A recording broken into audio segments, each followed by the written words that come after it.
आज की इस वीडियो में हम स्टार्ट करने जा रहे हैं नया चैप्टर। हमारा नया चैप्टर है यहाँ पे रेजिडेंशियल स्टेटस। आज की इस वीडियो में हम बिल्कुल थोड़ा सा इंट्रोडक्शन देखने वाले हैं। आज की वीडियो बहुत छोटी भी रहेगी। देखिए, इसमें हम एक तो बेसिक इंट्रोडक्शन देखेंगे, फिर रेजिडेंशियल स्टेटस हम इंडिविजुअल का कैसे चेक कर सकते हैं। अगर आपको याद हो तो प्रीवियस वीडियो में मैंने आपको 7 टाइप के पर्सन्स बताए थे। उसमें से जो फर्स्ट कैटेगरी थी वो इंडिविजुअल की थी। तो अगर हमें इंडिविजुअल का चेक करना है कि वो रेजिडेंट है या नहीं है, तो आज हम वो इस वीडियो में डिस्कस करने वाले हैं। उसके बाद जब हम ये चेक कर लेंगे, हमारा नेक्स्ट टॉपिक आएगा कुछ एडिशनल कंडीशंस। अब ये एडिशनल कंडीशंस क्या है, ये हम आगे की वीडियो में देखेंगे। तो स्टार्ट करते हैं आज की वीडियो। सबसे पहले हम करने वाले हैं बेसिक इंट्रोडक्शन। देखिए, इस वीडियो में इस चैप्टर की अगर हम बात करें इनकम टैक्स एक्ट 1961 में, यहाँ पर जो हम किसी भी पर्सन की टोटल इनकम या टैक्स लायबिलिटी कैलकुलेट करते हैं ना, वो बेस्ड होती है हमारे रेजिडेंशियल स्टेटस पर, सिटीजनशिप पर बेस्ड नहीं होती। मतलब अगर आपको किसी की टोटल इनकम कैलकुलेट करनी है, टैक्स लायबिलिटी कैलकुलेट करनी है, तो उसके लिए उस पर्सन का ज़रूरी है कि वो इंडिया का क्या हो, रेजिडेंट हो। अगर वो इंडिया का सिर्फ सिटीज़न है तो हम उसकी टोटल इनकम या टैक्स लायबिलिटी कैलकुलेट नहीं कर सकते। अगर वो रेजिडेंट है, उसी केस में हम उसके टैक्स लायबिलिटी और उसके टोटल इनकम को कैलकुलेट करेंगे। तो यहाँ पे ये बहुत इंपॉर्टेंट थिंग है कि जो टोटल इनकम है और टैक्स लायबिलिटी है वो इनकम टैक्स एक्ट 1961 के अंडर किसके ऊपर बेस्ड होती है, रेजिडेंट स्टेटस के ऊपर बेस्ड होती है। अगर कोई पर्सन सिटीजनशिप है इंडिया का, तो हम उसकी टैक्स लायबिलिटी कैलकुलेट नहीं कर सकते। बट अगर कोई पर्सन रेजिडेंट है इंडिया का, तो हम उसकी टोटल इनकम और उसकी टैक्स लायबिलिटी दोनों को ही कैलकुलेट करेंगे। तो मैंने यहाँ पे ये लिखा है, in India total income and tax liability is not calculated based on citizenship, but it is calculated on the basis of residential status. अब देखिए, यहाँ पे कुछ सिंपल चीज़ें लिखी है मैंने कि यहाँ पे आपको रेजिडेंशियल स्टेटस की ज़रूरत क्यों है। बता दिया मैंने आपको पहले ही कि एक तो टोटल इनकम को डिटरमाइन करने के लिए और टैक्स लायबिलिटी को कैलकुलेट करने के लिए, क्योंकि अगर कोई पर्सन रेजिडेंट है इंडिया का, तो हम उसकी टोटल इनकम भी कैलकुलेट करेंगे और उसकी टैक्स लायबिलिटी भी हम यहाँ पे कैलकुलेट करेंगे। उसके बाद यहाँ पे देखिए, जो सिटीजनशिप है और जो रेजिडेंशियल स्टेटस है, दोनों में बहुत डिफरेंस होता है। ठीक है, ये आपको पता होना चाहिए। अब जैसे ये जो सिटीजनशिप है वो डिटरमाइन की जाती है सिटीजनशिप एक्ट 1955 के अंडर, और जो रेजिडेंशियल स्टेटस है वो डिटरमाइन किया जाता है इनकम टैक्स एक्ट 1961 के अंडर। देखिए, इस चैप्टर में हम ये नहीं देखेंगे कि सिटीजनशिप कैसे पता करते हैं, वो हमारा टॉपिक नहीं है। हाँ, हम यहाँ पे ये देखेंगे कि किसी भी पर्सन का अगर आपको रेजिडेंशियल स्टेटस चेक करना है तो वो कैसे करते हैं, वो हम इसमें देखने वाले हैं। ये वाला टॉपिक हमारे लिए कोई रेलिवेंट नहीं रखता है। रेलिवेंट रखता है ये, क्योंकि अगर कोई पर्सन इंडिया का रेजिडेंट हो गया तो हमें उसकी टोटल इनकम और टैक्स लायबिलिटी कैलकुलेट करनी पड़ेगी। अब टोटल इनकम और टैक्स लायबिलिटी कैलकुलेट करने से पहले पर हमें ये पता होना चाहिए कि वो इंडिया का रेजिडेंट है या नहीं। इसलिए हमारा टॉपिक है ये, मेन टॉपिक हमारा ये है। इसके बारे में, सिटीजनशिप के बारे में हम कुछ भी यहाँ पर नहीं देखने वाले। ठीक है, अब देखिए, रेजिडेंशियल स्टेटस सेक्शन 6 की बात कर रहे हैं हम यहाँ पे। In India determination of total income and determination of tax liability is depend on residential status. ये तो आपको पता ही है, मैंने आपको बताई दी। किसके अंडर लिखा हुआ है, ये सेक्शन 6 के अंडर लिखा हुआ है। अब देखिए, अब अगर आपको पता करना है कि कोई इंडिविजुअल रेजिडेंट है या नहीं है, तो वो हम कैसे चेक करेंगे। देखिए, रेजिडेंट के लिए हमारे पास सेक्शन 6 सबसेक्शन 1 है और नॉन रेजिडेंट का हमारे पास सेक्शन है 2 सबसेक्शन 30। देखिए, individual is resident of India if he satisfy any one of following 2 basic condition. देखिए, हमारे पास ना 2 बेसिक कंडीशंस हैं। अगर किसी इंडिविजुअल ने इन 2 बेसिक कंडीशन में से कोई एक बेसिक कंडीशन भी फुलफिल कर दी या सेटिस्फाई कर दी, तो वो हमारा रेजिडेंट बन जाएगा। कंडीशंस क्या हैं, हम उन्हें आगे डिस्कस करेंगे।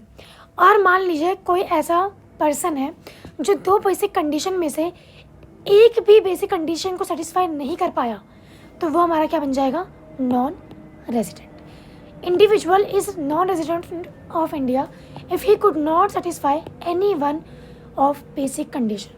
तो यहाँ से मैं समझ में आया कि सेक्शन 6 सब सेक्शन 1 में हमारे पास 2 बेसिक कंडीशन है, और अगर किसी इंडिविजुअल ने उन 2 बेसिक कंडीशन में से किसी एक को भी सेटिस्फाई कर दिया तो वो हमारा क्या बन जाएगा, रेजिडेंट बन जाएगा। और उन 2 बेसिक कंडीशन में से अगर वो एक भी कंडीशन को सेटिस्फाई नहीं कर पाया तो वो बन जाएगा non resident. Now the topic is कि कंडीशंस क्या हैं। तो बेसिक कंडीशन हमारे पास 2 हैं, फर्स्ट बेसिक कंडीशन और second basic condition. First basic condition कहती है individual should stay in India for period greater than and equal to 182 days during the relevant previous year. अब देखो आपको प्रीवियस ईयर पता है, प्रीवियस ईयर मतलब वो प्रीवियस ईयर जिस ईयर में उसने अर्निंग करी होगी, और असेसमेंट ईयर में हम क्या करेंगे, उसकी इनकम को टैक्स करेंगे। तो ये जो प्रीवियस ईयर है जहाँ पे इसने काम वाम किया है, कमाई करी है, इस प्रीवियस ईयर में ना टोटल डे अगर वो 182 दिन से 182 डेज या उससे ज़्यादा है तो मतलब वो बन जाएगा हमारा रेजिडेंट। ठीक है।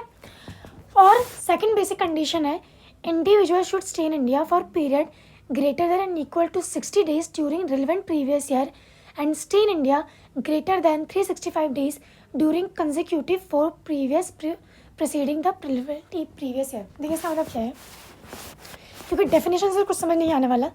देखिए प्रीवियस ईयर तो आपको समझ में आ गया होगा, जो प्रीवियस ईयर है ना, जिस साल की आप उसकी कैलकुलेशन करने वाले हैं, इस साल तो वो 60 डेज और उससे ज़्यादा रहना चाहिए।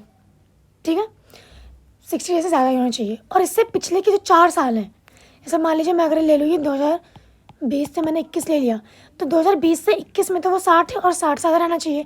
पर इससे पिछले के साल जैसे कौन से 19 20 18 19 17 18 और 16 17 कितने साल होगा, 1 2 3 4, ये जो 4 साल है ना, इन 4 सालों में जो उसका स्टे है वो ग्रेटर देन 365 डेज़ का होना चाहिए।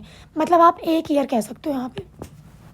तो अगर इनमें से किसी भी पर्सन ने कोई एक भी बेसिक कंडीशन को सेटिस्फाई कर दिया तो इसका मतलब वो क्या बन जाएगा, हमारा रेजिडेंट बन जाएगा। फिर सुनिए, पहली बेसिक कंडीशन कहती है कि जो आपका प्रीवियस ईयर है उसमें जो उसका स्टे है 182 डेज से ज़्यादा होना चाहिए। बस इसमें आपको कोई प्रीवियस और पिछले साल नहीं देखने, बस प्रीवियस ईयर में 182 डेज या उनसे ज़्यादा होगा तो वो हमारा रेजिडेंट बन जाएगा। सेकंड बेसिक कंडीशन में जो आपका प्रीवियस ईयर है उसमें तो उसका स्टे 60 डेज या 60 डेज से ज़्यादा होना चाहिए।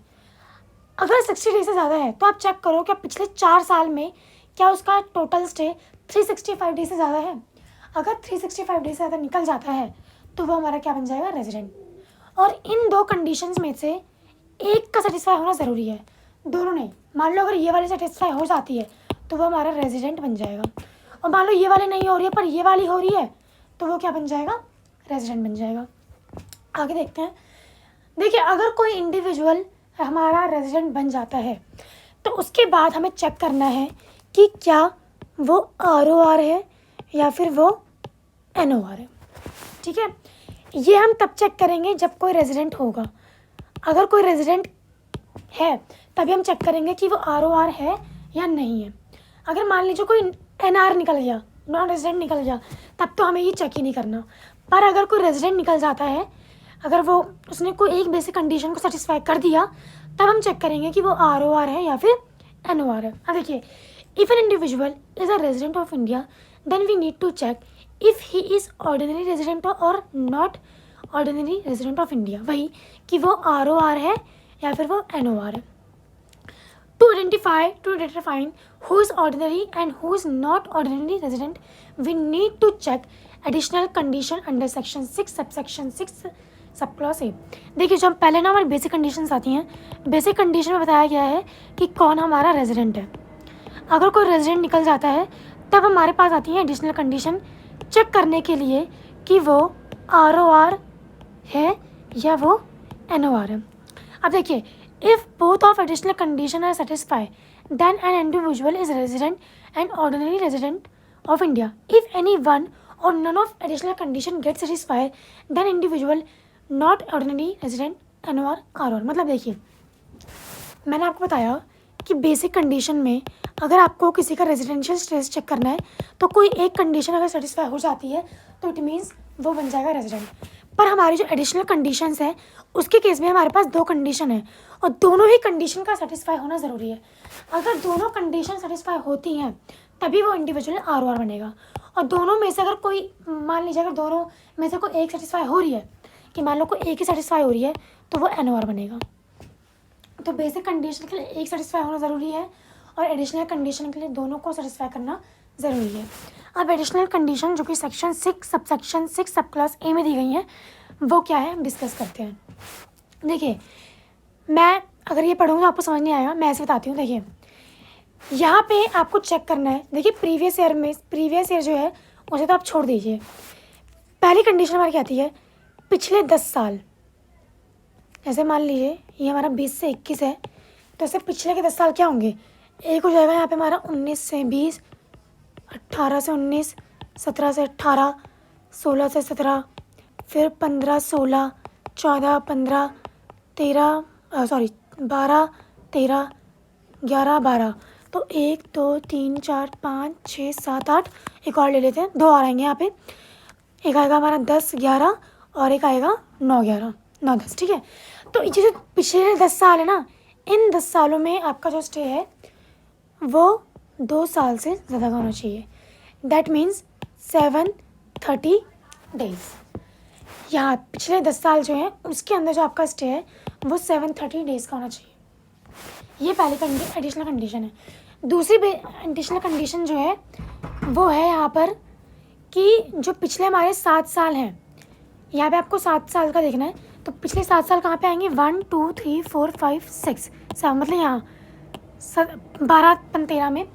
तो 12 13 में जो स्टे है वो आपका 7 साल में 730 डेज़ का होना चाहिए, ठीक है। तो देखिए, ये बात फिर से देखते हैं।